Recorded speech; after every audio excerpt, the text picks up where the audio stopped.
saja dia tidak mengikutiku sampai ke sini.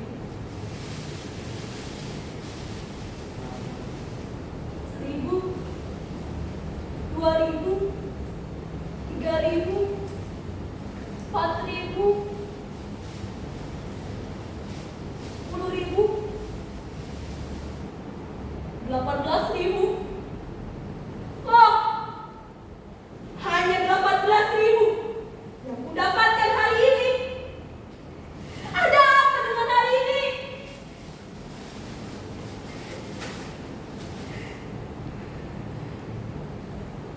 Seharusnya mereka lebih mengasihiku dan memberikan uang padaku. Meskipun aku miskin dan mengemis, aku harus bisa menyaingi pengemis lain yang begitu mudah dan lincah.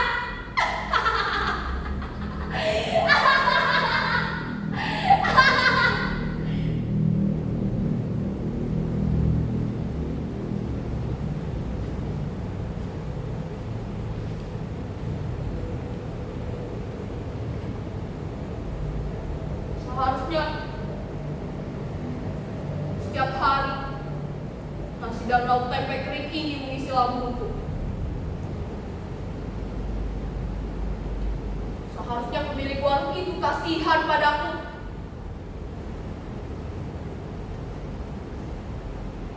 Meskipun aku miskin dan mengemis, aku selalu setia makan di warungnya. Setiap kali aku datang, selalu berteriak,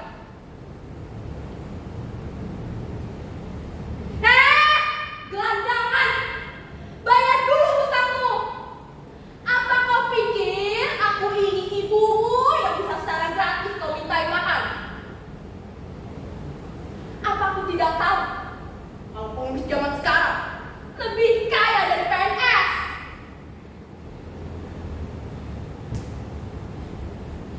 Gila, dipikirnya aku sama seperti Legiman, pengemis yang memiliki aset hampir 1 miliar. Seharusnya mata pemilik warung itu tahu mana pengemis bohongan, mana pengemis beneran.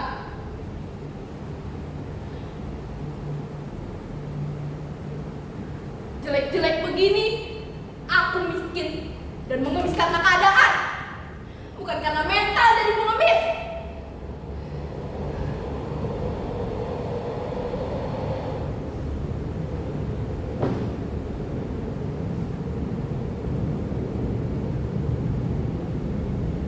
Mungkin aku memang harus menua di zaman yang serba settingan sekarang ini.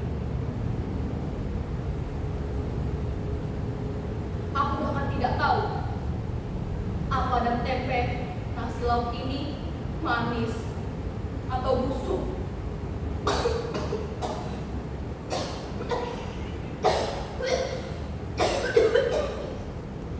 Air, di mana air minum?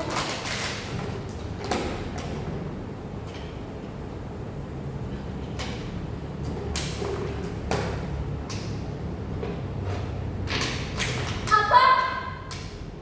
Habis. Baru seteguk saja sudah habis. Betapa sial hidupku. Bahkan seteguk air pun aku tak punya. Hei, siapa di sana? Hei, jangan membuatku naik hitam. Bodoh.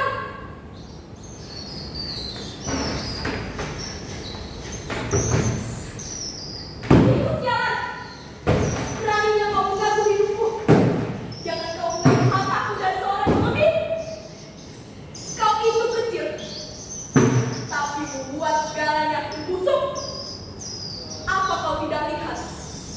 Atap-atap semua orang hampir rubuh karenamu.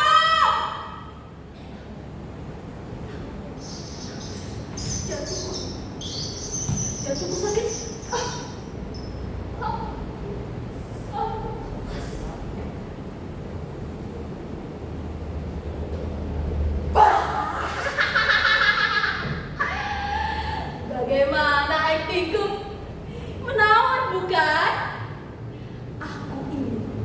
bukan wanita penyakitan.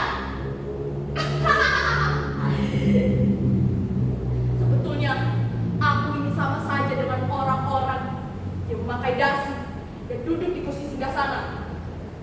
Hanya pakaian yang membedakan kami. Dan mereka rezeki orang-orang seperti itu. 10 tahun yang lalu, aku kehilangan pekerjaan sebagai arsitektur. Dia Lestari, dalam dari semua kesusahanku, dia berarti teman baikku. Aku tidak bisa berbuat apa-apa. Modalku sudah habis untuk membuat kantor di pusat kota. Perencanaan gambar dengan kondisi nyata sangat berbeda. Aku tidak tahu mengapa kasus roboh ini. Aku tidak akan mengganti rugi untuk meminta ganti rugi. Rekanku ingin bekerja yang berusia muda. Jadi, mohon saja kau terima keputusan kerja ini.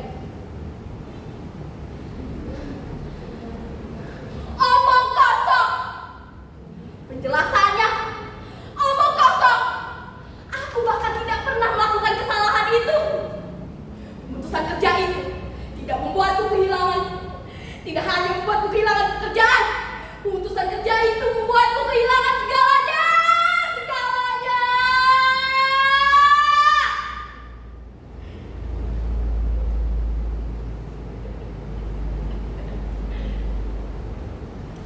Aku pergi kepada Mbah Jarot untuk meminta menghabisi nyawa Lestari.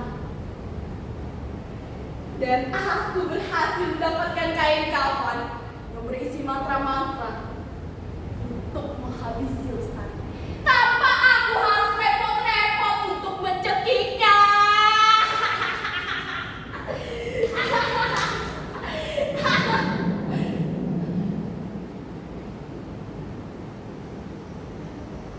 Hujan datang, hujan datang. Aku harus mendadak di air.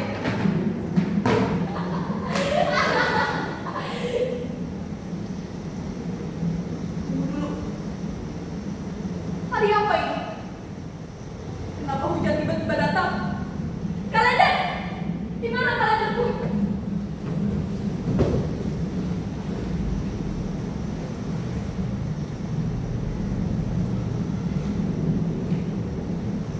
Hari ini Selasa Kliwon. Setan itu pasti datang.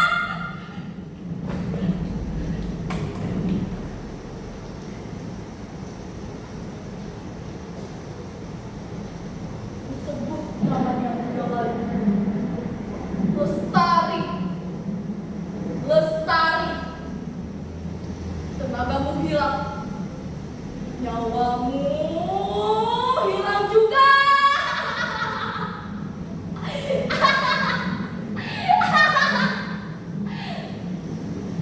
Tentu saja, keesokan harinya, aku mendapatkan kabar bahwa Lestari mati di kamar mandi. Dendamku terbalas akhirnya.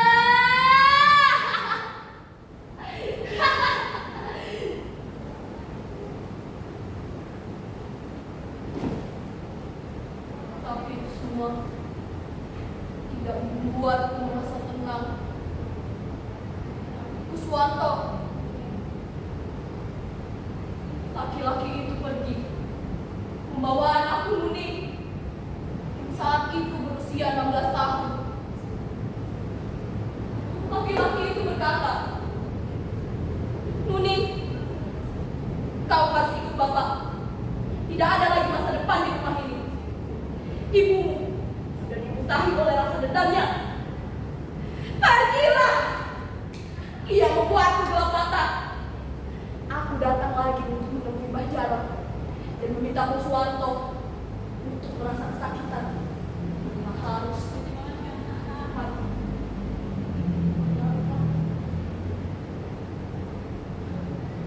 benar saja. Lalu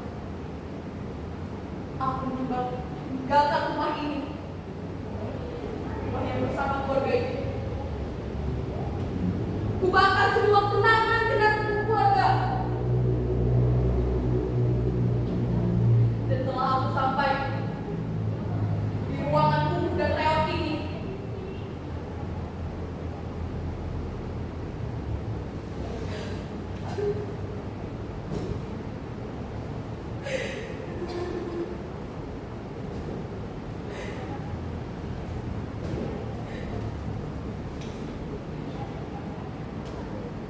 ini yang baju yang dipakai oleh suamiku, Kuswanto. Aku bahkan tidak mencarinya ketika ia pergi.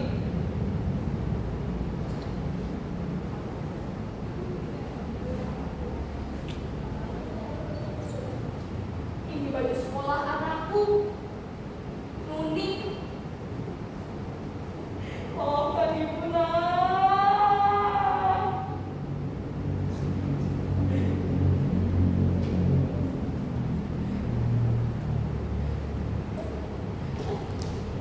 Di perempatan lampu merah, aku sudah siap untuk menadai uang receh. Lalu tiba-tiba terdengar suara oleh bayi. Ibu! Bu! Suaranya tidak asing. Ibu! Ini Nuni, Bu. Sontak aku kaget. Suara yang tak asing bagiku. Aku tidak berani untuk mendekatinya.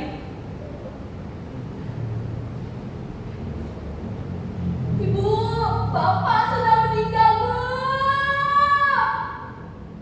Kakiku gemetar. Aku tidak sanggup. Kesalahanku sudah banyak padanya dan juga ayahnya.